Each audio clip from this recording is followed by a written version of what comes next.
Hey, what's going on, guys? So I'm going to do something a little different in this video and just go over some of the cues that I look for and things I keep in mind while squatting, because a few years ago my squat form was horrendous, and over the past couple years there's a lot of things I've done to improve my weaknesses, and I'm still constantly improving on the things that I need to work on. So I'm just going to go over some of the things that I keep in mind to maybe help you guys out.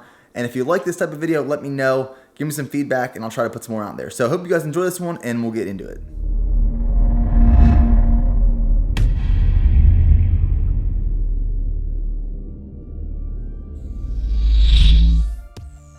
Alright guys, so just some of the tips I picked up on the last couple years, specifically the last couple months. And I'll start out by talking about warming up, equipment, high bar versus low bar, because I recently transitioned from a low bar back to a high bar, breathing, and I'll talk about form, starting at the top and working my way down. Now, I used to put a lot of emphasis on warming up, mobility stuff, static and dynamic stretching, but in the past couple months, I've really limited my mobility right before my workout, and I spend the majority of my time stretching, mobility, foam rolling, post-workout or on off days, because what I found is I'm more effective and efficient doing very little work right before a workout. So my main focus is just opening up my hips, getting stretched out a little bit, creating that muscle memory on the squat form that I want to create, sitting back on my heels almost like I'm sitting down in a chair or on the toilet, and just getting ready for a heavy workout rather than stretching, doing all this mobility stuff and just saving that for another time. Now, equipment isn't necessary, but I found that it helps out quite a lot. And for me, if something's gonna help me, I'm gonna use it. So wrist wraps, I just use a basic pair that I picked up at Walmart, but if you want something solid, get gangster wraps or something like that. They help out a lot if you're low bar squatting, which is what I primarily use them for. A lever belt, I have the Inzer 10mm belt. No complaints, I've had it for about 3 years and it still works just as well. Broken in very well. And then for squat shoes, I use the Nike Remolos, which I have come to love, and I've had those for about 3 years as well. Can barely tell I've broke them in or wear them, but I wore them for a powerlifting competition as well with the insoles that you get specifically, and they work out like a charm. So high bar versus low bar is definitely a personal preference. I used to do low bar when I was really focusing on powerlifting and absolutely loved it.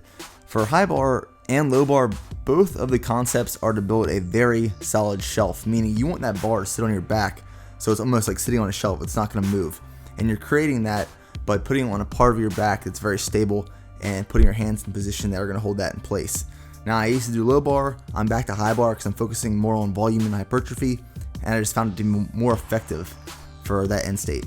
One of the biggest things I'm an advocate of is being consistent with your lifts, and Colin Wolf, one of my sponsored athletes, is huge in this. I'll link Colin's channel in the description box below where you can find out information from him as well. But being consistent from unracking the weight, stepping back, doing the same thing every time builds that muscle memory that you want to start creating, that you do the same lift whether you have 135 pounds on the bar or 400 pounds on the bar. Proper breathing techniques is absolutely crucial to produce the most force production during a squat. So before you go into that squat, you want to take a very deep breath and hold it until you execute that rep, and then leave go at the top. What this is going to do is create abdominal bracing. So if you're wearing a belt, your abdominal core is going to push up against that belt, brace, so you keep that neutral spine position while you go down into the squat, and you get maximal force production. Alright, so breaking down the form, starting at the head, working our way down the hips, and then down to the feet positioning. Now, a lot of people will keep their head in an upright position, almost looking at something in the sky or on the ceiling. What I like to do is keep my head in a neutral position. So find something on the wall directly in front of you. I do the same with deadlifts, which helps out a lot.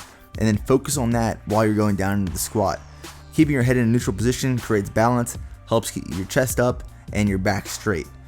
Sitting back, you want to engage with your hips rather than your knees. So break at the hips first, and then your knees will follow. You're almost sitting back like you're sitting in a chair. And I talked about in the beginning, this is something you can do when you're warming up to create that muscle memory. So no one's squat is going to look identical to another person's because of body composition, skeletal structure, and just the way your body mechanics work. So the same with foot positioning, whatever comfortable for you. For me, it's shoulder width, a little more than shoulder width apart at about a 25-30 degree angle. The biggest thing with foot positioning is you want to ensure that your knees are tracking over your feet while going deep into the squat and coming back up. And you're creating almost a pocket between your legs where your hips drive through. Those are the biggest tips I can give you guys on squatting. Hopefully it helps creating that solid platform, that solid shelf on your back. Let me know, and I'll talk to you guys in the next video.